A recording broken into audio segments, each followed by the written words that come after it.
Ganun na tayo naman. Yung juice dahil sobrang linis ito na pagkakagawa. Fresh, quality at masarap din. Yun lang, finish ko na ng Dragon Fruit Juice dito sa Quiapo, Manila. Sige, may laman daw. Kailangan na magmadali dahil alam niyo ba na hanggang ngayon November na araw ang season ng prutas na ito. Kaya naman bago pa ako mauwi,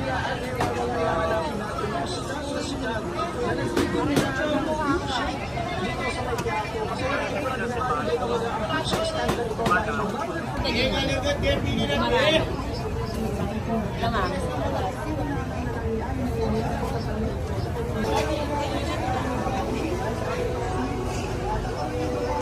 Ano sa inyo, boss? Ganun na tayo naman. Ate, pamili ka natin.